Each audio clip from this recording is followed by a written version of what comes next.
sekarang jelaskan semua, kemudian nanti di akhirnya dijelaskan tentang salat witir. Salat witir termasuk daripada salat sunnah muakkadah, autiru ya ahlal Qur'an. Madzhab Imam Abu Hanifah menyatakan biwujub salatil witir. Madzhab Imam Abu Hanifah mewajibkan daripada salat witir. Bagi kita mazhab Syafi'i ada yang diwajibkan kecuali daripada salat 5 waktu. Ya, selain dari situ sunnah muakkadah. Ya, dan sunnah apabila ada yang menyatakan daripada salah satu ulama menyatakan bahwasanya itu adalah suatu yang wajib, maka itu lebih lagi dianjurkan untuk dilakukan. Kemudian dijelaskan juga salat duha. Salat duha itu paling banyaknya 8 rakaat. Nah, ada yang bilang 12, tapi tetap paling afdalnya Imam Ramli menyatakan paling banyak 12, tetapi afdalnya 8 rakaat. Imam bin Hajar bilang paling banyak hanya 8 dan afdalnya 8. Alhasil salat duha itu termasuk daripada salat yang mempunyai keutamaan yang besar dikarenakan dilakukan di waktu orang-orang sedang lagi pada ghaflah. Orang-orang banyak santai-santai di saat jam-jam tersebut, dari jam setelah isyraq sampai sebelum zuhur, orang-orang lagi pada sibuk kerja ataupun sibuk melakukan kegiatan kehidupan sehari-hari. Ya, jarang orang yang mengingat. Ketika kita mengingat Allah ataupun mengerjakan sesuatu di saat sebuah ibadah di saat orang-orang lagi banyak melakukan kelalaian, maka di situ pahalanya sangat besar. Karena ulama la faqra ma duha. Tak bakal fakir orang yang mengerjakan daripada salat duha. Biasanya digabungkan juga, bisa juga digabungkan dengan salat sunnah isyraq. Kalau orang agak takut dia nanti kesiangan ataupun dia lagi sibuk atau apa, gabungkan dengan salat sunnah isyraq bisa juga. Salat sunnah isyraq pagi setelah ketika terbitnya matahari, sekiranya setelah berlalu daripada terbitnya matahari 16 menit. Salat sunnah di situ, salat sunnah isyraq, salat sunnah duha, salat sunnah istikharah, salat sunnah hajat itu digabungkan. Ya, dianjurkan kita untuk senantiasa salat sunnah istikharah ketika masuk waktu pagi. Istikharah itu gunanya kita minta petunjuk pada Allah Subhanahu wa Ta'ala untuk apa aja yang kita lakukan sekiranya baik, biar kita dibantu untuk mengerjakan perkara tersebut. Yang sekiranya nggak baik buat kita dijauhkan. Itu dianjurkan, namanya istikharah ammah. Kalau istikharah khusus itu ketika dia mengerjakan salat sunnah istikharah ketika dia mempunyai hara bainal amrain. Ketika dia bingung mempunyai 2 perkara ataupun perkara lebih dari 2 perkara ataupun lebih, dia mau mengerjakan yang ini, yang A, yang B ataupun yang C begitu. Ketika dia bingung, dia nggak tahu yang mana yang baik buat dia istikharah, salat sunnah istikharah. Kemudian ada doanya, Allahumma inni astaghfiru bi ilmika wa astaghfiru bi qudratika wa as'aluka min fadlika al-'azim fa innaka ta'lamu wa la a'lam laka anta a'lamu. Allahumma in kana hadzal amru, ya Allah, kalau misalkan perkara ini khairan li, baik untuk aku, fid dini wa dunya wa akhirati, menyatakan ya faqdur li al-khairat wa menyatakan fa yassirhu li wa barik li fi, mudahkan aku untuk kalau misalkan perkara ini baik untukku dari segi urusan dunia akhirat, agama, apabila ini baik maka mudahkan aku untuk mengerjakan itu, kemudian berikan keberkahan di dalam perkara tersebut. Fa in kana hadzal amru syarrun li, menyatakan fasrifu anni wasrifni anhu waqdir li al-khairat anhu. Kalau misalkan perkara ini buruk untuk diriku, maka jauhkanlah dia dariku dan jauhkan diriku dari perkara tersebut, dan kehendakilah terhadapku segala kebaikan. Nggak bisa pakai bahasa Arab, pakai bahasa Indonesia. Allahu la tuqaddituhal masail wa la yadurul hal mulihin. Allah itu nggak ada urusan masalah doa itu mau pakai bahasa apapun, nggak ada, harusnya pakai bahasa Arab. Doa sebisanya, nggak ada urusan. Nggak bisa pakai bahasa Arab, pakai bahasa Indonesia. Nanti kita salat sunnah 2 rakaat, habisnya baca doa tersebut, itu dinamakan salat sunnah istikharah. Ya, kalau misalkan ada perkaranya, sekiranya yang dia punya 2 perkara tersebut betul dia sebutkan satu-satu. Ya, kalau misalkan perkara yang A, ya Allah begini ini lebih baik, maka kehendakkan untuk anak. Kalau misalkan perkara yang B lebih baik, maka kehendakkan untuk anak. Berikan anak petunjuk di dalam 2 perkara tersebut. Akan tetapi dianjurkan kita pada istikharah ammah. Sekiranya Allah dekatkan anak kepada segala sesuatu yang baik untuk anak di hari ini, dan jauhkan anak dari segala sesuatu yang buruk. Maka apa man istasyar wala nadima man istakhar. Tak bakal merasa sedih ataupun merasa dia menyesal seseorang yang apabila dia punya perkara dia beristikharah ataupun sekiranya dia bermusyawarah kepada orang-orang yang dia kenal. Ya, Nabi Muhammad sendiri dia segitu ilmunya, akalnya Nabi Muhammad SAW menyatakan Allah itu menciptakan 100 akal. Ya, akal itu ada 100 juta, 99-nya itu ada di dirinya Nabi Muhammad SAW. Kemudian satu persatu akalnya itu dibagikan kepada seluruh manusia yang ada. Akan tetapi Nabi Muhammad SAW diperintahkan untuk menyatakan syawir. Hasil Nabi Muhammad SAW sendiri dalam Al-Quran disebutkan untuk diperintahkan untuk senantiasa bermusyawarah kepada para sahabat. Ya, kita istikharah juga itu namanya bermusyawarah kepada Allah Subhanahu wa taala, minta pendapat kepada Allah. Ya, tapi biasakan ketika kita mau istikharah ataupun bermusyawarah, jangan punya condong apapun di dalam hati kita. Orang zaman sekarang itu bukannya istikharah ya, bukan istikharah, bukan musyawarah orang zaman sekarang. Dia punya satu pandangan, dia begitu, dia condong sama pandangan yang ini, dia nyari orang yang ngebenerin dia. Kalau Anda mau ngelakuin yang A begini, yang B begini, menurut ente yang mana? Yang bagus, kata dia. Kayaknya menurut dia, tapi di hatinya dia condong sama perkara yang A begitu. Kalau menurut Anda yang B ahsan ente lakuin. Tapi kayaknya enakan yang A nggak sih? Kayaknya lebih gampang nih katanya. Nanti kalau saya istikharah, kalau ente minta musyawarah, kerjain aja. Kalau emang ente mau kerjain yang itu. Gitu. Istikharah ataupun musyawarah itu ketika ente orang nggak punya pilihan, ente antara pilihan apapun sama sekali. Nanti musyawarah marah ataupun nanti istikharah terhadap Allah Subhanahu wa taala. Petunjuknya begitu. Kayak banyak anak-anak pondok biasanya, apalagi kalau udah mondok udah lama, kira-kira anak mau pulang apa mau lanjut lagi? Tanggung ini anak tinggal 2 tahun lagi selesai. Tapi apa anak harus pulang ya? Nanti istikharah dia minta pendapat. Ada sama gurunya sendiri. Ya, pondok kita orang banyak udah nggak kuat, ada 4 tahun atau segala macam. Ini kira-kira anak bagusan di sini atau anak pulang, asal nanti di sini. Tapi orang tua anak, ada alasannya lain-lain lagi. Tapi anak kasihan sama umi anak begini atau begini. Enggak, ini asal nanti tinggal sedikit lagi dia selesaiin permasalahan yang jadi pondok ini, selesai darasnya nanti dia pulang, jadi dia punya bawa bekal banyak. Tapi abah anak, pulang, nggak usah pakai minta istikharah. Kalau begitu mendingan dia izin pulang daripada dia orang minta istikharah. Begitupun permasalahan yang lain. Nah, contoh dia mau menikahkan perempuan yang satu agak cakep akan tetapi dia misalkan agak terbuka makan ataupun nggak mengerti agama, yang satu mengerti agama akan tetapi dia nggak cakap, tapi dia condong sama yang agak agama yang cakap gitu, diminta kasih tahu Ustaz ini ada yang satu kurang cakap Ustaz, tapi dia paham agama. Nah, ini nggak paham agama tetapi cakap kan, ya udah nikahkan yang ini, tapi yang ini cakap Ustaz. Yang paham agama ya badai, nggak Ustaz yang ini cakap, tapi takutnya nanti kita ya nggak usah ente minta istikharah, tapi ente nikahkan itu tanggung jawab pengurusan ente orang sendiri. Ya kan, tetapi itu dia istikharah itu nggak bakal menyesal orang yang istikharah sekiranya dia benar-benar menyerahkan perkaranya dia terhadap Allah Subhanahu wa taala. Begitu juga orang yang bermusyawarah. Itu penting. Itu salat sunnah yang dilakukan, begitu juga salat sunnah hajat. Biasanya dilakukan di awal waktu. Setelah salat sunnah isyraq ataupun di bangsaan juga nggak ada masalah. Kalau kita orang biasanya salat sunnah itu 4 rakaat, ketika isyraq itu digabungkan 4 rakaat langsung. Niatkan salat sunnah isyraq, salat sunnah hajat, salat sunnah istikharah digabungkan menjadi satu salat 4 rakaat. Amalnya Sayyidina Abdul Qadir Al-Jilani seperti itu di waktu pagi. Selesai ketika baca wirid, adhkar, udah isyraq langsung salat 4 rakaat. Ya. Baca apapun yang ente orang mau baca, tapi kalau ente orang mau ikutkan yang biasanya dilakukan itu baca Idzazul sampai Idzazul zilatil ardu zilzalaha. Kemudian bacanya setelahnya dia adiyat, misalnya ente mau salam boleh, ataupun ente bangun tanpa tahiyat awal. Karena sholat sunnah kalau diputus dengan tahiyat awal, maka rakaat ketiga dan rakaat setelah tahiyat awal itu nggak disunahkan untuk membaca surat sunnah. Tapi kalau dia jadikan dia tanpa tahiyat awal, dia langsung bangun di rakaat ketiga, itu masih dianjurkan dia untuk membaca daripada surat sunnah. Itu kalau sholat sunnah. Kalau sholat fardu nggak, nanti jadi imam sholat maghrib, subhanallah kelupaan tahiyat awal, udah lupa tahiyat awal, bangun rakaat ketiga dia baca lagi, udah jahar dia baca lagi pakai surat sunnah. Ini buat sholat sunnah. Yang salat sunnah. Salat sunnah ketika ente bangun, nanti tinggalkan tahiyat awal, kemudian ente bangun rakaat ketiga, dianjurkan untuk baca lagi. Baca habisnya Al-Qari'ah, habisnya Al-Haqqum At-Takatsur. Coba pisah dengan salam dulu setiap 2 rakaat boleh. Tapi kalau ente salat 4 rakaat dengan tahiyat pertama, ente orang ketika rakaat kedua ente duduk tahiyat awal, ketika rakaat ketiga ke rakaat keempat nggak usah baca apa-apa. Karena ada banyak salat witir itu ente orang bisa salat 11 rakaat langsung digabungkan, ataupun ya bisa ente orang mau salat langsung begitu salat witir. Lalu sholat sunnah mutlak ini mau sekali sholat sunnah rakaat nggak ada masalah kalau ente orang kuat, sekuatnya ente. Ya kalau di pondok itu begitu, ketika anak-anak kadang ada yang nggak bawa siwak atau apa. Dulu zaman kita orang di pondok biasanya kalau lagi daras begini ntar ditanya, apalagi permasalahannya kayak begini sholat gitu, sholat itu dianjurkan siwak, ayo tiba-tiba Habib mengeluarkan siwak. Siapa yang nggak bawa siwak? Tanya satu-satu. Nanti ada 5 orang, 6 orang. Tapi karena ente nggak bawa siwak, habis ini ente beli siwak. Habisnya ente sholat sunnah 200 rakaat. Setiap rakaat pakai ayat kursi sama 3 kali qul huwallahu. Itu kalau lagi baik. Terkadang disuruh baca 1 rakaat baca Yasin. Dan disuruh dikasih pengawas biasanya di musala. Siapa yang mau jadi pengawas? Terus kita anak-anak nanti jadi pengawas sih. Nah, jam 1, jam 2 baru misalnya kan baru 50 rakaat, 60 rakaat. Terkadang habis telepon. Anak-anak masih sholat nggak? Masih, dia bilang udah dimaafkan. Besok jangan sampai nggak bawa siwak lagi. Bawa siwak. Terkadang nggak, paginya biasa ditanya. Semalam sholat nggak? Sekolah. Udah dikasih pengawas, masih ditanyain lagi. Itu begitu.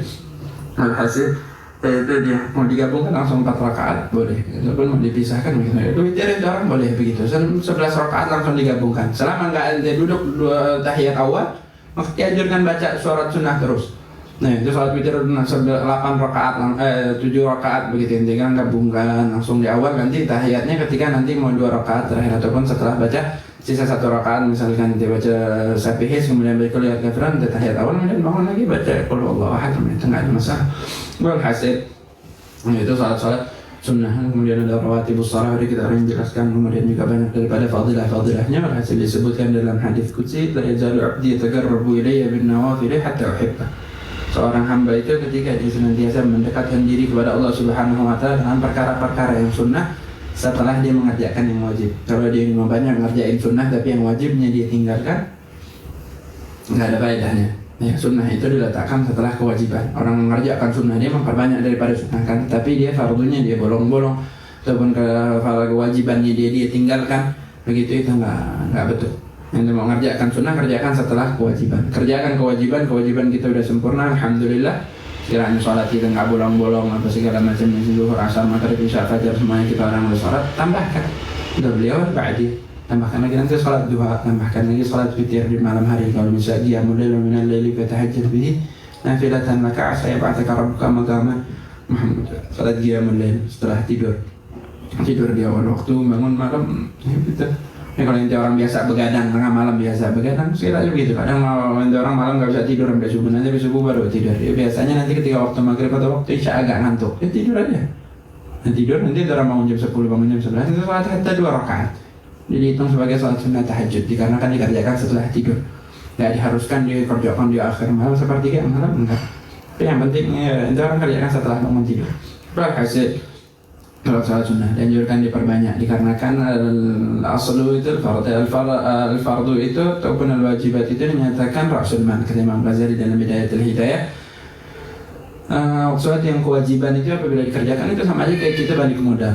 Nah, perkara balik modal aja, kita nggak merugi di dalam apa yang kita lakukan, kita orang balik modal.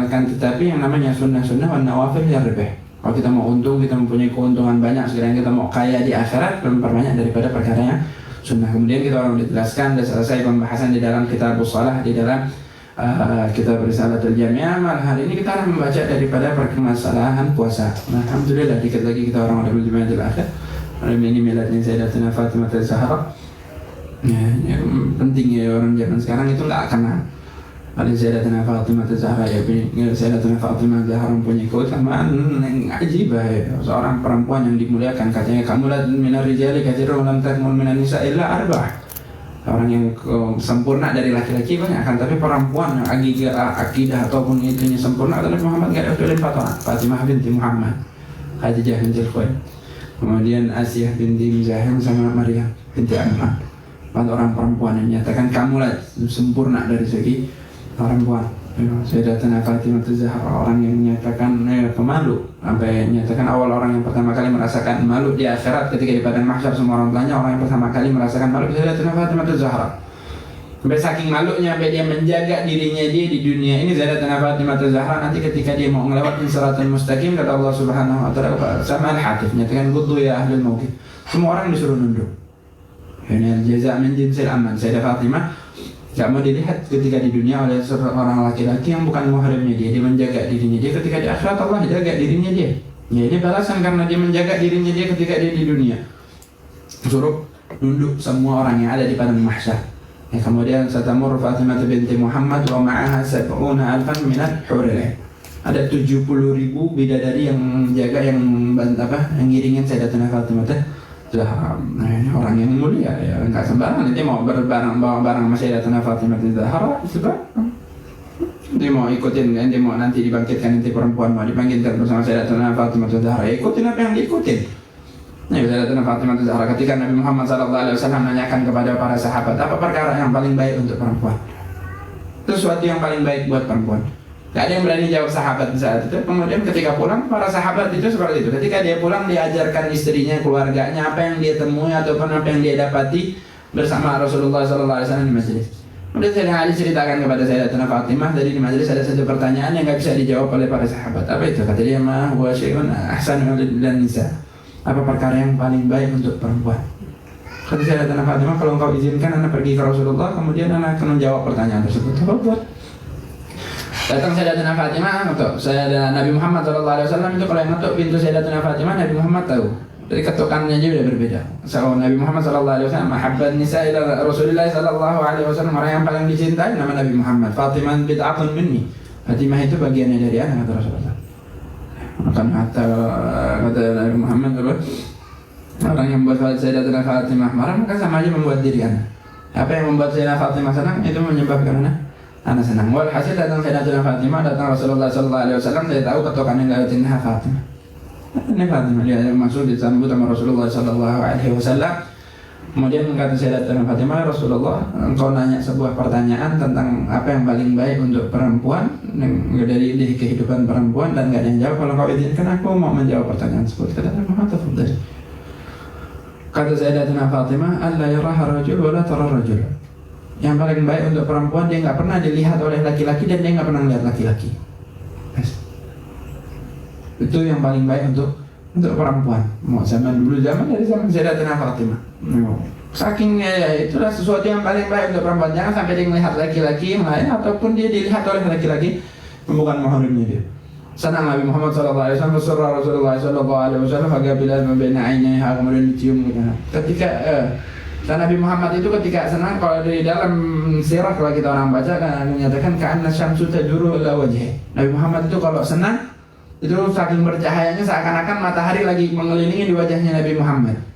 Itu dinyatakan kalau misalnya kayak senang ketika Sayyidina Ja'far datang setelah Fathul Khaybar, Sayyidina Ja'far Shadiq datang dari Habasyah. Kata Nabi Muhammad SAW, la adri bi ayyi syai'in usar bi Fathil Khaybar am bi gudumi Ja'far. Enggak tahu apa yang sesuatu yang lebih membuat Anda bahagia, apakah terbukanya pintu Khaybar ataupun dikarenakan datangnya Sayyidina Ja'far atau ya Ja'far bin Abi Thalib, adanya kakaknya Sayyidina Ali, Sayyidina Ali bin Abi Thalib. Ya. Begitu, ya. Itu ketika Nabi Muhammad SAW bangga ataupun senang seperti itu dinyatakan matahari kayak lagi mengelilingi wajahnya Nabi Muhammad bercahaya. Itu kalau lagi senang bukan dikarenakan Sayyidatina Fatimah. Kalau lagi senang dikarenakan Sayyidatina Fatimah, nggak ada yang bisa mensifatkan bagaimana Rasulullah SAW. Saking senangnya Rasulullah, beda ketika Rasulullah senang sama Sayyidatina Fatimah, beda ketika Rasulullah senang sama perkara yang lain. Kalau perkara yang lain, misalnya Nabi Muhammad lagi senang kayak matahari udah mengelilingi wajah. Tapi kalau senang terhadap Sayyidatina Fatimah, nggak ada yang bisa mensifatkan bagaimana Rasulullah SAW. Orang yang paling dicintai nama Rasulullah SAW. Itulah ketika orang mau selamat ya perempuan yang sekarang dikenalkan. Apa tujuannya orang dibikin sekarang peringatan miladnya Sayyidatina Fatimah? Sayyidatina Fatimah nggak membutuhkan milad sama sekali, tapi yang dibutuhkan oleh perempuan zaman sekarang untuk dikenalkan siapa Sayyidatina Fatimah. Itu tujuannya. Kalau dia buat perkara tadi kayak milad Sayyidatina Fatimah tujuannya untuk perkara yang lain, aksan mesti orang buat. Nah, tapi ulang tahunan, ada ulang tahunan di dalam Islam begitu. Akan tetapi kalau dia membuat milad Sayyidatina Fatimah tujuannya dia apa? Mengingatkan lagi orang-orang biar kenal siapa perempuan yang harus orang ikutkan. Sayyidatina Fatimah saking malunya dia ketika dia meninggal dia wasiat bahwasanya dia minta dikuburkannya waktu malam hari. Makanya kuburannya Sayyidatina Fatimah itu khilaf, apakah dikuburkan di dalam hujrah bersama Nabi Muhammad SAW atau di dalam baqi'. Karena yang kuburkan Sayyidatina Fatimah itu cuma Sayyidina Ali, Sayyidina Hasan, Sayyidina Husain. Dia minta dikuburkan waktu malam. Kalau kuburkan ketika anak meninggal, kuburkan anak di waktu malam. Alasannya apa? Takut ketika anak lagi diangkat di keranda ada orang yang melihat lakukan bentuk tubuh anak. Lakukan itu di dalam keranda. Dimasukkan dalam keranda ketika lagi diangkat. Kalau siang hari takut ada orang yang mengenal atau melihat daripada lekukan daripada tubuhnya Sayyidatina Fatimah. Itu saking malunya Sayyidatina Fatimah terhadap orang lain. Dia akhirat dikasih kemuliaan oleh Allah Subhanahu wa taala. Enggak ada yang bisa, semuanya, mau yang kafir, yang musyrik, yang beriman, mau siapapun nusur. Jadi nusur nunduk enggak boleh. Sekarang apa? Karena Sayyidatina Fatimah mau lewat. Orang yang pertama kali merasakan malu ketika lagi di padang mahsyar. Segitunya orang padang mahsyar, orang lagi pada ketakutan semua, nggak ada yang pikiran lagi di bawah. Jangan begitu, orang-orang lagi di rumah aja dah tiba-tiba gempa begitu. Kadang yang keluar baru masih mandi, pakai handuk doang keluar, ya takut. Padang mahsyar lebih menyeramkan dari itu. Orang nggak ada yang peduli lagi. Kata Sayyidatina Aisyah, wa sawatah ya Rasulullah. Gimana nih kemaluan kita bakal kelihatan sama orang lain? Galal amru a'zam min hadza ya Aisyah. Padang mahsyar nggak ada urusannya dia orang mau lihat satu sama lain, nggak ada orang liyaumidin kulli minhum yawmaidin sya'nun yughni. Setiap orang udah sibuk urusan sendiri.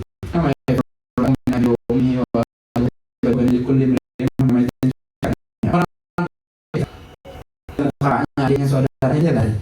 Ketika lagi dalam keadaan genting begitu Sayyidatina Fatimah masih ngerasa malu. Jadi perkara yang paling baik untuk perempuan itu adalah rasa malu. Tak ada sesuatu yang lebih afdal untuk perempuan lebih daripada rasa malu. Rasa malu itu baik, di laki-laki aja baik, apalagi apabila itu di perempuan. Ala imana liman la hayatalah. Enggak ada keimanan terhadap orang yang enggak mempunyai rasa malu. Illam tastahi kata Nabi Muhammad sallallahu alaihi wasallam fasna' ma syi'tum. Lakukan apa yang ente mau. Kalau ente mau enggak punya malu sama sekali, yaitu taubih ya. Itu Nabi Muhammad mencela orang yang enggak punya malu, orang yang suka berbuat semaunya dia, semaunya hidupnya dia begini, dia begitu, terserah ana. Dia itu orang-orang yang enggak punya malu. Dia orang yang enggak punya malu, enggak mempunyai iman sama sekali. Walhasil, nah itulah mengenalkan lagi banyak orang-orang ya, kayak orang-orang kayak misalnya di dalam Tahrim Hadramut begitu. Bukannya kita orang mau membanggakan orang-orang sana ataupun kita bilang Tahrim itu makhluk. Oh Masya Allah Tahrim itu tempatnya wali ataupun segimana. Dia orang tarbiyahnya, dia orang gimana, dia didikannya orang-orang sana, dia orang jauh daripada dunia. Bahkan orang-orang sana ketika dia keluar perempuan di sana ya, ini bukan masalah karamat. Kita orang nggak ngomong-ngomongkan masalah karamat yang satu bisa terbang, yang satu bisa enggak. Kita orang ngomongkan permasalahan tarbiyah, didikan. Bagaimana didikan di sana? Kenapa di sana bisa jadi tempat yang mulia? Bahkan seorang perempuan ketika dia mau keluar, ya orang sana kita akan korban sud. Ketika keluar nggak ada yang tahu, ya yang mana depan mana belakang. Di saat itu ya, walaupun zaman sekarang karena banyak pendatang, dia orang mulai begitu Bu. Orang-orang aslinya alhamdulillah masih mahfudin. Akan tetapi orang-orang pendatangnya, jadi ketika kita datang ke sana terkadang lihat ya orang-orang pakai cadar Indonesia, begitu pun tetap matanya ketutupan di sana, nggak ada yang kelihatan cadarnya begitu ya. Ya kebanyakan itu pendatang. Orang-orang asli sananya kalau keluar nggak ada yang nggak tahu nih orang jalan apa, maksudnya jalannya yang mana yang depan yang mana belakang, nggak ketahuan. Ketika begitu juga ketika dia mau keluar dia nggak ngizinkan anaknya dia ikut. Dia perempuan. Ketika dia mau keluar dia nggak membolehkan. Ketika dia mau ke satu tempat anak laki ataupun anak lakinya ketika mau ikut dia nggak, dia sampai dulu di tempat tersebut baru anak lakinya nyusul. Karena apa? Karena takut ketika dia keluar ini bawa anak orang kenal anaknya, ini anaknya si Fulan bin Fulan, oh berarti ini istrinya Fulan bin Fulan. Orang bisa ngenalin dia dikarenakan dia bawa anaknya. Saya takut dikenalin sama orang, jadi dia biarkan anaknya dia udah jalan belakangan, nanti dia udah sampai baru orangnya sampai. Ya anaknya baru ngikut. Dikarenakan apa? Takut dikenal. Takut orang oh ini ada, walaupun dia ketutup depan belakang apa segala macam, tapi orang masih ngahin, oh ini si Fulan, ini istrinya si Fulan bin Fulan. Ya saking dia ngejaga dirinya, ya. Gitu, karena dia orang menjaga dirinya dia, maka Allah memberikan kemuliaan untuk orang-orang yang ada di tempat tersebut. Itu orang lakuin apa sebagaimana yang dia orang lakuin, itu orang bakal dapatkan apa yang dia orang dapatkan. Nah, dia orang menjaga mata, dia orang nggak orang tahu. Bahkan Nisa itu kerja orangnya dengan perempuan itu nggak tahu gimana itu orang-orang luar, laki-laki itu kayak bagaimana nyatakan pakai ayam atau gimana jenisnya, yang dia tahu, yang dia orang tahu cuman bapaknya, kakaknya, adiknya. Karena dia kenal sama orang-orang di luar sana. Namanya jenisnya laki-laki. Subhanallah, ketika dijaga seperti itu, ketika perempuan, apa efeknya orang ketika dijaga perempuan nggak boleh ngelihat laki-laki lain. Ketika dia dapat suaminya, ya hatta suaminya subhanallah mukanya kayak timun suri kayak apa, dia nggak pernah lihat laki. Yang dia lihat cuma suaminya doang. Nggak udah di mata dia orang yang paling ganteng suaminya. Nah, orang zaman sekarang perempuan sebelum nikah sama ente dia udah pernah lihat si fulan ada 100.000 laki-laki yang dia pernah lihat. Ketika ngejual sama dia nggak bakal terima. Oh yang ini lebih ganteng, yang ini lebih baik, oh yang ini begini, yang ini begini, yang ini begini, dibandingkan. Ini perempuan nggak tahu apa-apa. Dan dia tahu cuma suaminya doang. Kalau memang sekiranya suaminya berlaku kasar, dia bilang semua laki-laki sama aja, udah selesai. Nggak ada perbandingan antara si fulan sama si fulan ataupun si fulan sama si fulan sama si fulan begitu. Adalah tarbiyah, didikan seseorang ketika dia mengikuti apa yang diajarkan oleh Sayyidatina Fatimah. Ikut kan? Ini begini Sayyidatina Fatimah. Zaman sekarang orang nggak ada di dalam, terkadang orang pakai apa segala macam tutupan dari ujung kepala sampai ujung kaki, tapi di hatinya dia nggak ada sedikit pun rasa dia pengen ngikutin gimana Sayyidatina Fatimah hidup. Sayyidatina Fatimah hidup yang ada dia makan, yang nggak ada dia anaknya Rasulullah Sallallahu Alaihi Wasallam. Siapa orang yang lebih mulia daripada Rasulullah? Takhdum fil baitihah. Bikin roti sampai pecah-pecah tangannya Sayyidatina Fatimah. Sampai Sayyidina Ali kasihan minta sama Sayyidatina Fatimah tolong minta pembantu di rumah gitu. Dikarenakan baru datang harta rampasan perang, minta pembantu sama Rasulullah Sallallahu Alaihi Wasallam buat ngebantu di rumah. Datang ke Rasulullah Sallallahu Alaihi Wasallam, kata Rasulullah Sallallahu Alaihi Wasallam udah nggak ada, semuanya udah nabagikan. Kalau ente mau baca Subhanallah 33 kali, baca Alhamdulillah 33 kali, baca Allahu Akbar 34 kali sebelum tidur, insya Allah badan ente orang bakal menyatakan apa yang ente rasakan daripada kelelahan bakal dihilangkan oleh Allah Subhanahu Wa Taala. Pulang suaminya bilang nggak ada khadam, tapi dia kasih nggak ada khairan majid bihaya Fatimah. Kata Sayyidina Ali, sebaik-baiknya yang dibawa oleh seseorang setelah dia pergi adalah apa yang kau bawa, wahai Fatimah. Ketika suaminya kayak Sayyidina Ali, orang sekarang pengen suruh istrinya kayak Sayyidah Fatimah, dia kayak Abu Jahal. Suaminya udah ada perempuannya, dia balik, wahai perempuan, rumah berantakan, namanya anaknya banyak kecil-kecil, rumahnya berantakan, udah ngamuk-ngamuk kayak bawaannya lah. Sabar, ente bantuin, ente rapiin. Oh enggak mau, anak laki sana beres-beres. Nah, beres-beres. Nabi Muhammad jahit bajunya sendiri kok, ini Nabi. Ya, ini cuma beres-beres doang nggak terima. Sabar, Sayyidina Ali ketika datang sesuatu dari seperti itu dari Sayyidina Fatimah senang. Ya, orang dia tahu hakikatnya dia. Coba ente ke mertua, ente coba ngomong dah sama abah ente kan lumayan ya. Terusnya minta ada bantuin dah sini. Selain pembantu kayak atau apa dah, kalau abah ente gimana bantuin dah di sini buat bayar listrik. Pulang kata abah suruh sabar. Nggak bakal lagi dia suami istrinya kurang ajar, orang suruh sabar, orang dari lahir udah sabar gitu deh.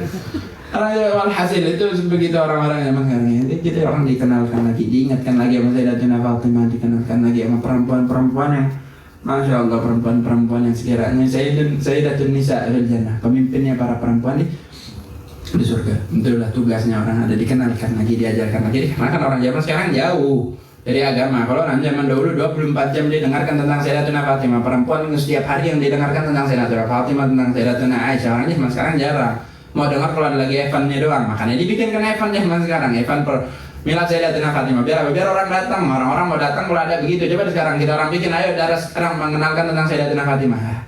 Bisa ntar minggu depan, ntar lihat online-nya aja, ntar coba dibilang event. Orangnya zaman sekarang kan tahu lama nama tuh, atas gitu loh, dia event nih. Ini nggak bakal datang 2 kali nih, mau datang harus tahun depan, kita harus datang. Tujuannya bukan mau datang buat mengenal Sayyidatuna Fatimah. Alhamdulillah kalau niatnya baik, tapi seenggaknya dia udah baik, udah datang aja udah baik. Jadi sekiranya dia masih mau mengenal. Ya, karena kan nama eventnya itu, kalau dibikin ada perkenalan tentang Sayyidatuna Fatimah, nggak ada yang mau datang. Yang gini acara, pakai acara, kalau nggak jalsa, kalau nggak majelis akbar, tablik akbar, baru mau datang. Orangnya mah barang walhasil, kita orang ngomong tentang Sayyidatuna Fatimah berhubungan aja dengan sesuatu ya syai'ut kan. Sesuatu itu ketika kita mendengarkan ada sesuatu yang munasabah dengan perkara yang kita orang bicarakan, ya kan kita orang yang ngomongkan Sayyidatuna Fatimah, kita orang ngomongkan masalah puasa Sayyidatuna Fatimah, nazar puasa malah hari pertama baru mau buka puasa, dia orang nggak punya makanan apa-apa, cuma punya korma doang, didatang ke toko kemar. Kalau miskin min umat Muhammad, kasihkan. Puasa lagi sampai besoknya satu keluarga. Maksudnya baru mau buka, walau dia punya makanan apa yang dia punya cuma kurma itu doang. Baru dia mau makan diketuk. Berikan masalah Fatimah. Besoknya datang lagi, gala yatiman min umat Muhammad, anak yatim dari umat Nabi Muhammad. Udah 2 hari nggak makan apa-apa. Udah 3 hari gala asiran, nggak anak-anak yang butuh daripada umat Nabi Muhammad dikasihkan 3 hari. 3 hari. Ya, tapi apa yang didapat oleh Sayyidatuna Fatimah dibuka juz 29 surat kedua sebelum Al-Mursalat, surat Al-Insan, isinya dari awal sampai akhir. Cuma menunjukkan keutamaan Sayyidatuna Fatimah sama keluarganya. Wa yatimuna ta'ama ala hubbihi. Dia memberikan makan sedangkan dia butuh sama makanan tersebut. Miskin, orang miskin, wa yatiman wa asira, anak yatim dan orang-orang yang membutuhkan. Sebutkan keutamaan.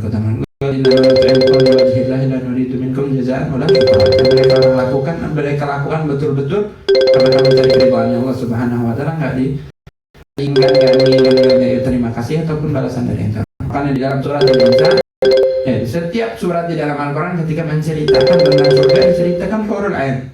Diceritakan tentang bidadari kecuali di surat Al-Insan. Surat Al-Insan menceritakan tentang surga tapi nggak menceritakan tentang bidadari. Takut Sayyidah Fatimah cemburu. Oh, nanti suaminya ada cemburu dari sifat perempuan, udah mau nggak mau pasti ada. Dan begitu Sayyidatuna Fatimah, saking Allah mau muliakan Sayyidatuna Fatimah, nggak mau sesuatu itu membuat Sayyidatuna Fatimah sedih. Allah turunkan surat Al-Insan menyebutkan tentang surga di dalamnya, imbalan untuk Sayyidatuna Fatimah dan keluarganya Sayyidina Ali dan Sayyidina Hasan, Sayyidina Husain, tanpa menyebutkan hurul ain di dalamnya.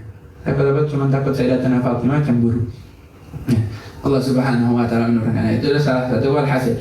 Itu utama perempuan kalau kita mau punya keluarga. Kita orang laki-laki, kita orang punya anak perempuan masih kecil-kecil ataupun kita orang udah punya anak perempuan, seenggaknya kita orang rasakan bagaimana tahu kita orang sulitnya mendidik orang perempuan. Kata Nabi Muhammad, orang yang punya 2 anak perempuan kemudian dia besarkan sampai sekiranya dia tahsinkan, dia didik dengan betul sampai dia menikah, ada hujah dia bakal mendapatkan surga dari Allah Subhanahu wa taala dengan berkah sabarnya dia ngurus anak perempuan yang tadi. Karena jaga anak perempuan lebih sulit.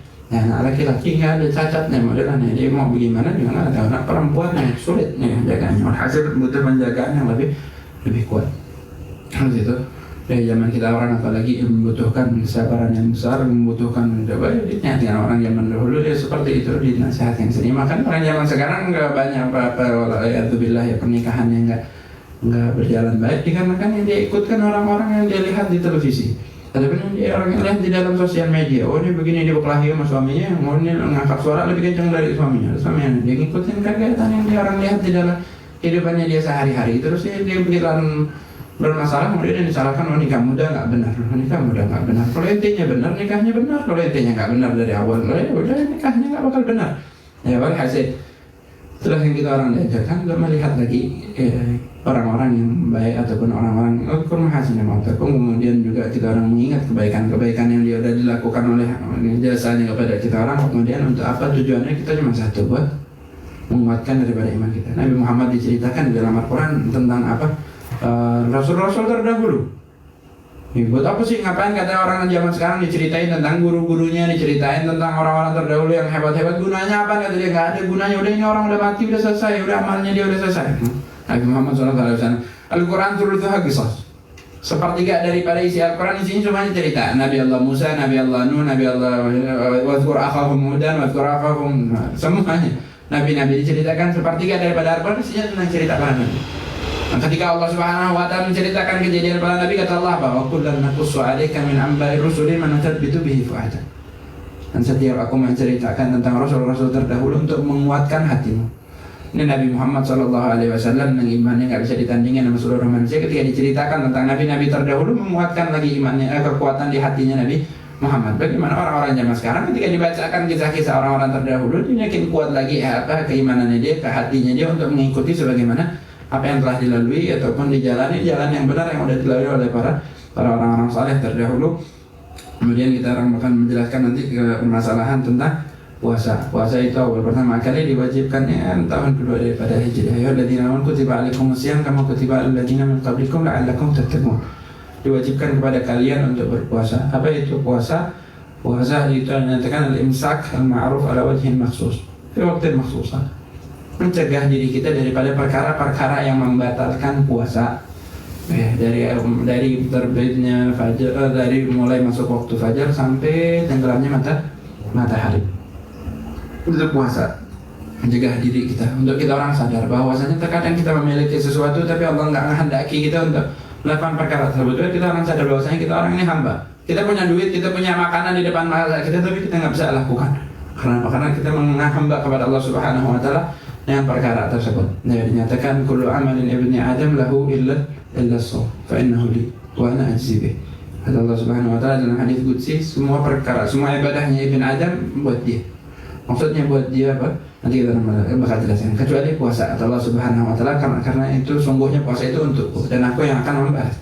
Puasa ini amal yang ketika dilakukan nggak bakal ketahuan nanti lagi dilakukan atau enggak. Ada lagi puasa. Ya, sekarang zaman sekarang nggak begitu inti puasa misalkan, terus nanti keluar siang-siang gitu. Ada orang yang bakal mengenalin langsung, oh ini lagi puasa, oke? Atau lagi bulan Ramadan nanti nggak puasa, nanti pura-pura kering-kering padahal habis minum es cekek kalau kata orang sekarang ya. Minum es cekek kalau bibir kering-keringnya di mukanya dalam mesin keluar. Ada orang yang paling nggak puasa, kan? Sholat ini nggak sholat, kelihatan ini sholat, dia bilang itu sholat nggak? Kalau dia kan sholat zaman sabsunya masih bisa aku telit. Tapi kelihatan bahir orang yang lagi ngelakuin sholat ataupun ngelakuin perkara-perkara yang lain. Tapi puasa nggak ketahuan, main lagi puasa atau ini lagi nggak puasa. Nah kemudian nanti dinyatakan bagaimana bisa illa shaum fa innahu li. Semua amal lakukan lillahi ta'ala, semuanya dilakukan karena Allah Subhanahu Wa Taala. Tapi pahalanya itu untuk apa? Maksudnya bagaimana nanti ketika di akhirat, ketika kita pernah menzalimin orang ataupun kita pernah berbuat jahat, nanti kita orang bakal munagah, kita orang bakal menjadi di akhirat bakal dipertanggungjawabkan segala sesuatu. Innallaha Allahu hakimun adil. Allah itu adalah hakim yang adil. Nggak ada itu orang mau berbuat curang di dunia kemudian bisa berbuat curang di akhirat. Nah badan hatta kambing yang nggak punya akal, nah jadi ketika dia punya tanduk dia nyeruduk kambing yang nggak punya tanduk di akhirat dibalik kan Allah Subhanahu Wa Taala yang ini diberikan tanduk untuk nyeruduk.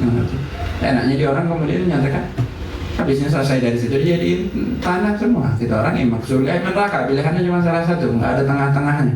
Kalau udah ada di siratal mustaqim nggak usah kemana-mana, nggak bisa. Nanti mau masuk surga, nggak masuk surga masuk neraka. Ya. Jadi pahala itu nanti bakal rebutan. Kita orang punya pahala ini banyak, kemudian waliyadzubillah misalkan kita pernah zalim sama fulan, ya Rabb ini pernah zalimin anak diambilkan. Hampir akhirnya pahala kita habis. Ya waliyadzubillah perkara orang, jangan perkara, jangan pahala kita, nggak enak banget pahala kita. Misalnya ada orang yang berbuat zalim, dia terus diminta daripada orang-orang yang dizaliminnya dia sampai pahalanya dia habis. Udah pahalanya dia habis, masih ada orang yang dizalimin sama dia, didatangkan lagi, ya Allah masih pernah zalim ini orang-orang nggak punya pahala. Berarti dosanya orang yang dizalimin diberikan kepada dosanya orang yang zalim. Ketika udah selesai begitu semua, menyatakan itu semua pahala yang dibagi-bagikan tadi nggak termasuk di dalamnya pahala puasa. Illa subhanahu najzibi, kata Allah Subhanahu wa ta'ala, li wa najzibi. Pahalanya buat puasa enggak dibagi-bagikan ke orang, dan bakal Allah Subhanahu wa ta'ala berikan setelah itu semua. Udah habis apa segala macam, udah selesai perkaranya dia sama makhluk, dan sekarang perkara dia sama Allah berikan perkara pahala puasanya orang tersebut. Al-Shaimi farhatan, makanya orang yang berpuasa itu dia bakal mendapat dua kebahagiaan. As-Shaim andal iftar, dia bakal senang ketika dia buka puasa, senang karena dia bisa makan lagi, karena dia menjalankan ibadahnya dia dengan sempurna. Kemudian yang wal farhatun inda liqa'i rabbih, dia bakal senang bahagia ketika dia lihat nanti balasan dari Allah Subhanahu wa ta'ala yang dia dapatkan dikarenakan dia berpuasa. Di sini puasa diletakkan setelah sholat. Sholat langsung menjelaskan puasa. Biasanya sebutkan sholat, zakatnya, karena arkanul Islam 5. Sholat, syahadat, kemudian sholat, zakat, puasa, haji, jika mampu. Nah, tapi di sini diletakkan dari sholat langsung puasa, dikarenakan ya di sini Imam Ahmad bin Zain Habsyi mungkin dia melihat bahwasanya orang yang diwajibkan berpuasa lebih banyak daripada orang yang diwajibkan berzakat. Zakat memang buat orang-orang yang punya harta aja. Nggak semua orang punya harta, atau semua orang punya rezeki, semua orang punya harta, tapi belum tentu hartanya dia mewajibkan dia untuk zakat. Karena ada nisabnya dia, ada gadar-gadar tertentunya. Tapi kalau semua orang puasa, setiap orang yang mampu di dalam keadaan muslim, balik, agil, maka diwajibkan untuk tidak berpuasa. Ya, di sini nyatanya bahwa salis min arkanil Islam bahwa imsakun ma'ruf ala wajhin makhsus wa minhun niyah likulli yawm. Puasa itu harus niat sebelum fajar. Kenapa dikarenakan nyatakan niat qasdu syai'in muqarranan bi fi'lihi wa ma'al hagal wa nyatakan waqtuha inda bidayatil amal. Biasanya kayak kita orang ketika lagi sholat, kapan kita niat? Ketika kita takbiratul ihram, masuk dengan fi'ilnya kita orang, masuknya kita pada sholat itu takbiratul ihram, niatnya kita ketika berbarengan dengan takbiratul ihram. Wudu awal yang pertama kali diwajibkan di dalam wudu membasuh wajah. Kapan niatnya kita? Ketika kita basuh wajah. Ya, umrah awal pertama kali ibadah umrah apa yang dilakukannya ihram. Ketika kita niat ihram, ya kita menghadiri niat ihram. Ya, niat di situ niat umrahnya ketika lagi pakai ihram. Tapi puasa itu masuknya dengan waktu. Puasa itu masuknya dengan ketika terbitnya fajar shadiq. Ketika fajar shadiq masuk waktu subuh berbarengan dengan masuknya waktu puasa. Di situ dia mulai. Ketika masuk waktu subuh, di situ dia mulai nggak boleh lagi makan dan minum ataupun apa-apa. Ya nggak ada orang udah azan yang penting sebelum hayya 'alas shalah masih boleh makan. Nggak ada yang begitu ya. Orang masih azan. Zamannya kalau di dalam hadisnya disebutkan misalnya idza sami'tum bin maktum atau adzan bilal fakulu washrabu. Samanya ayat dahulu zaman Nabi Muhammad SAW muadzinnya ada dua, ada muadzinnya punya Bilal dan Abdullah bin Maktum. Yang satu menandakan waktu qiyamul lail, bukannya waktu subuh. Belum azan subuh itu. Azan satu, azan pertama sebelum masuk waktu subuh. Makanya ketika dikatakan Nabi Muhammad, kalau ente dengar azan yang pertama, ya udah orang makan dan minum, nggak ada masalah. Itu belum masuk waktu subuh. Nanti azan yang kedua ketika masuk waktu subuh. Begitu. Ya, jadi nggak ada orang kalau azan selama azannya udah kita orang nanggung lagi makan langsung terusin aja, nggak ada masalah walaupun azan. Nggak ada puasanya itu orang. Ya, begitu. Hasil ketika udah fajar. Makanya bisa kak kita orang barengin ini mau masuk waktu subuh, karena waktu subuh itu kan waktu itu pakai jam itu kan cuma takriban. Ya, belum tentu bukannya sesuatu yang pasti. Jadi kalau yang pasti itu kayak jarang melihat fajar shadiq ketika keluar. Ya ketika ada fajar namanya fajar shadiq. Ada sebelumnya ada fajar kadhib namanya. Dia habis keluar kayak sedikit cahaya habis hilang. Fajar shadiq namanya dia habis keluar cahaya, makin lama dia makin terang. Ya kalau kita orang belajarkan ilmu falak, kita kan bisa lihat. Ya kalau kita orang kayak sekarang mau nungguin sampai selesai. Kalau di dalam ayatnya kan fakulu washrabu hatta yatabayyana lakumul khatal abyadu minal khatal aswadi minal fajr. Kata Allah Subhanahu wa ta'ala, nanti boleh makan, boleh minum sampai nanti orang lihat, nanti bisa bedakan yang mana kain mana yang benang putih sama benang Langitkan. Salah satu sahabat ditungguin sama dia sebelum fajar. Kita kapan dia ditungguin? Zaman dulu nggak ada lampu mati, yang digelapkan, dia keluar begitu, dia taruh 2 benang gitu, dilihatin sampai akhirnya masuk waktu pagi. Dia bilang dia. Dan kata Rasulullah semalam, anda nggak bisa bedakan yang mana yang benang putih, yang benang malam, katanya udah pagi gitu. Kata Nabi Muhammad SAW, bukan begitu maksudnya. Ya, maksudnya sampai sekiranya datang fajar shadiq. Walhasil kita mau nunggu, mau berbarengan dengan fajar shadiq, kita niatkan, kita tunggu fajar shadiq masuk, ayo kita langsung niat. Ya, nggak bisa, khayal nanti. Itu permen. Ya, nggak bisa. Makanya dari situ harus kan man la yubayyitin niyat fala siyamalah. Nah, sekali kilanya karena nggak memungkinkan kita untuk berbarengan niatnya kita dengan fajar shadiq, maka di situ kita harus niat sebelum masuknya waktu fajar. Alhasil man la yubayyitin niyat minal lail, itu maksudnya sekiranya dia niat sebelum masuknya waktu fajar. Kalau dia setelah masuk waktu fajar dia baru niat, ataupun sekiranya berbarengan, dia tungguin sampai barengan, nggak boleh juga. Nah, karena apalagi zaman sekarang, kalau kita orang mau ikut jamnya nanti subuh jam 4.15 baru misalnya masuk waktu subuh, ya itu semuanya perkiraan semua. Makanya dibikin imsak. Imsak pada zaman Nabi bid'ah, itu orang begini-begini, semua segala sesuatu mau dijadiin bid'ah zaman sekarang. Kenapa dibikin imsak? Maksudnya imsak itu karena kita orang perhitungan dengan waktu itu nggak pasti. Kemungkinan itu ada bisa jarak kurang lebih antara yang mana ya, maksudnya dari waktu yang kita tentukan bisa mungkin mundur 15 menit ataupun 20 menit. Ya, makanya buat hati-hati, ihtiyat kita orang sebagai muslim. Ketika udah masuk waktu imsak, kita orang jangan makan lagi. Karena apa? Karena memungkinkan itu udah masuk waktu fajar. Nah, karena dari hitungan itu mungkin bisa mundur ataupun ya kurang dari waktu yang ditentukan, misalkan subuh itu 4.20, itu bisa jadi dari jam 4 sampai jam 4.20 itu udah masuk waktu subuh. Makanya diimsakkan. Ya, buat jaga imsak itu artinya menjaga, menahan. Ya, kita orang tahan ketika waktu imsak, kita orang tahan, dan kita orang jangan minum lagi, jangan makan lagi. Tapi kalau dia masih mau minum ya nggak ada masalah lah, Bas. Ya, bukan yang wajibin orang lah, tapi menjaga itu lebih afdal. Ya. Alhasil, ya, itu dia kita orang disuruh menjaga daripada waktu fajar sampai terbenamnya matahari. Dan ketika karena dianjurkan nanti sunnahkan atau segala macam. Hasil niatnya puasa itu waktu malam. Dari habis maghrib udah boleh niat. Buat habis maghrib udah boleh niat. Dan kita mazhab Syafi'i nyatakan niat likulli yawm. Setiap satu hari satu niat. Ya, itu kita orang mazhab Syafi'i. Mazhab Maliki dinyatakan ibadah puasa itu cukup niatnya satu kali di awal buat 30 hari. Ya, seperti sholat kita orang apakah kita niat setiap rakaat? Enggak, kita orang niat di awal. Ya, kata kita mazhab Syafi'i enggak. Hujahnya kita apa? Kenapa kita jadikan setiap hari itu ibadah mustaqil, ibadah tersendiri, berbeda sama sholat. Kalau dibilang sama kan sama sholat ketika kita orang sholat di rakaat keempat, kemudian sebelum salam kita kentut, ngulangnya rakaat keempat doang atau dari awal? Dari awal. Puasa kalau kita hari ke-7 kita batal, apakah kita harus mengulang dari tanggal 1 sampai tanggal 7 kita qadha? Enggak. Kita cuma qadha tanggal 7 doang. Berarti di situ setiap hari dia ibadah tersendiri. Makanya kita mazhab Syafi'i ini setiap hari dia niat tersendiri. Ya begitu. Beda sama sholat kalau kita orang ya ibadah itu dia 4 rakaat ya dalam satu ibadah. Ya, kita orang inti batal di rakaat kedua, di rakaat ketiga, membatal setelah takbiratul ihram, ya batal semuanya udah nggak bisa diulang lagi dari awal lagi. Berbeda dengan puasa, inti batal di hari ke-7, inti batal di hari ke-8 ya. Yang inti orang wajib ganti cuman hari tersebut. Makanya kita dinyatakan minhu niat likulli yawm wa tabituha minal lail, dan dia harus dijaga dari waktu malam. Itu tadi kita orang jelaskan karena kan dia nggak mampu untuk membarengkan masuknya waktu fajar shadiq dengan niatnya dia. Kemudian juga al-imsak anil mufattirat min at-ta'ami wa syarabi wal jima' wal istinbab bil mubasyarah. Itu perkara-perkara yang nanti yang akan membatalkan dari puasa insyaallah. Walhasil puasa itu cuma 2. Itu yang pertama dia diwajibkan buat niat, yang kedua dia wajib menjaga perkara-perkara yang membatalkan puasa. Puasa nanti ada yang membatalkan secara zahir, ada yang membatalkan secara batin, nanti dijelaskan oleh Ahmad bin Zaid. Khamsun yuftirna shaim, 5 perkara yang menyebabkan puasa itu batal, pahala puasa. Yang batal itu pahala puasa. Maka kata Nabi Muhammad, kam min shaimin laisa lahu min siyamihi illa al-ju' wal 'atash. Berapa banyak orang yang berpuasa tapi yang dia dapatkan daripada puasanya cuman lapar dan haus. Itulah manusia ya, orang-orang zaman sekarang karena dia nggak tahu hikmahnya daripada sebuah ibadah itu apa, dia nggak tahu.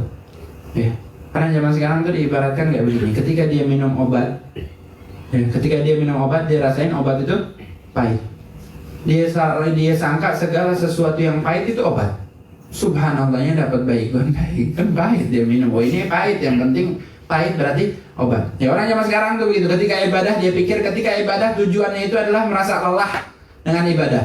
Dia qiyamul lail. Kenapa itu qiyamul lail? Yang penting kan kita sholat, yang penting kita capek gitu, membuat diri kita capek dalam beribadah. Kenapa itu puasa? Yang puasa kan yang penting kita cuma yang lapar sama haus. Ya udah dia dapatkan ketika qiyamul lail cuman sahar wa ta'ab, kata Nabi Muhammad SAW, yang dia dapatkan ketika puasa juga cuma lapar dan haus, karena dia orang nggak tahu tujuan aslinya seperti apa. Nah yang begitu pentingnya kita mengetahui hikmah apa yang Allah inginkan ketika kita berpuasa, apa yang Allah inginkan. Kita merasa lagi kita orang tidak tahu bahwasanya diri kita orang ini orang lemah, kita punya sesuatu aja nggak bisa kita manfaatkan ketika Allah Subhanahu Wa Taala nggak menghendaki. Kita punya makanan, kita punya minuman, kita mau minum nggak boleh kok. Nah karena apa? Karena nggak boleh, karena Allah Subhanahu Wa Taala. Berarti menunjukkan walaupun sesuatu itu ada di diri kita, belum tentu kita bisa memanfaatkan sesuatu tersebut. Kemudian juga biar irfagil gulu. Kalau orang nggak pernah lapar, dia nggak bakal tahu gimana perasaannya orang yang lapar. Kemudian dia bakal hidup kayak dia, anggap semua orang kenyang kayak dia. Ketika orang kenyang, dia anggap semua orang kenyang kayak dia. Ketika dia lihat orang miskin, dia bakal mencaci orang kelaparan. Karena dia nggak pernah merasakan kelaparan. Kalau dia udah merasakan kelaparan, baru dia tahu gimana penderitaannya orang yang lagi lapar. Itu irfagil. Buat irfagil gulu, buat kita merasakan penderitaan apa sebagaimana yang dirasakan oleh orang-orang yang merasakan kelaparan setiap harinya. Kita orang puasa 1 bulan, sebagian orang sepanjang tahun ini orang berpuasa nggak pernah makan sama sekali. Kita orang punya perasaan irfagil mu'minin.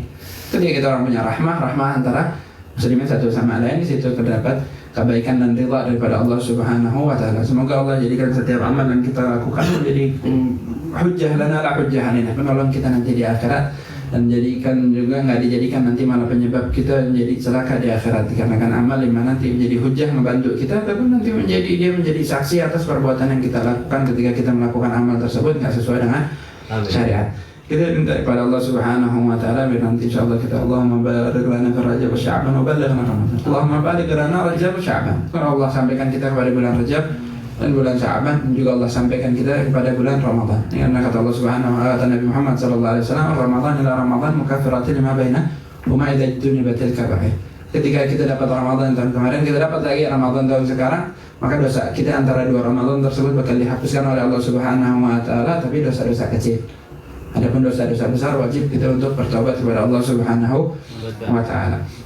Dan kita tutup dengan tawasulnya Habib Rahman. Bismillahirrahmanirrahim. Ilahi bijahil anbiya wal malaika wa bil awliya ijadana bil ijabati ilahi tawassalna bi Qur'anikal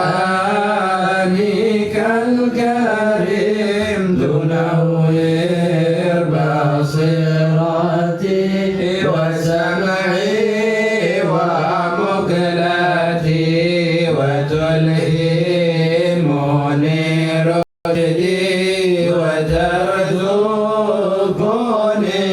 ilmal yaqini tuwaffiqni li husni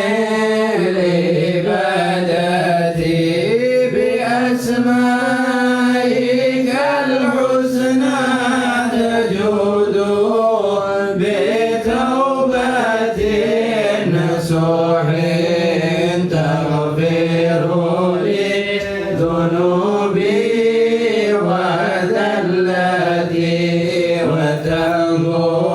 وتنظرني في كل حال ولمحة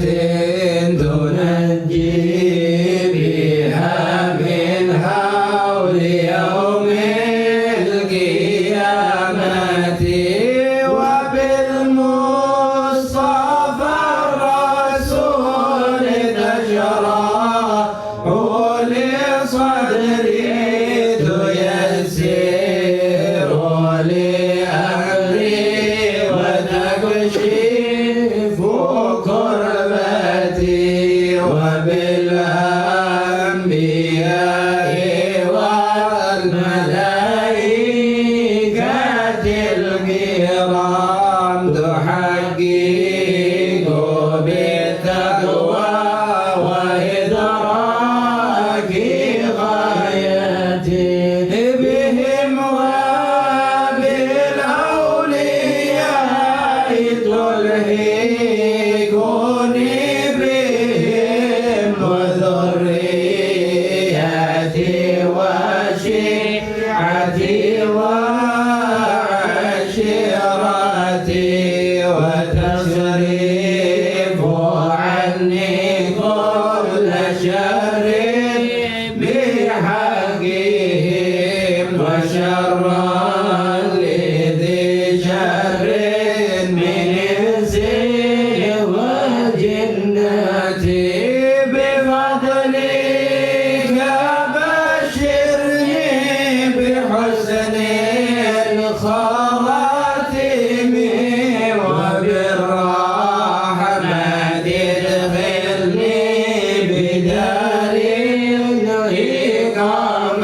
بك وتعالى من كل سورة ولا يكون ولا حضرة رسول الله محمد صلى الله عليه وسلم الفاتحة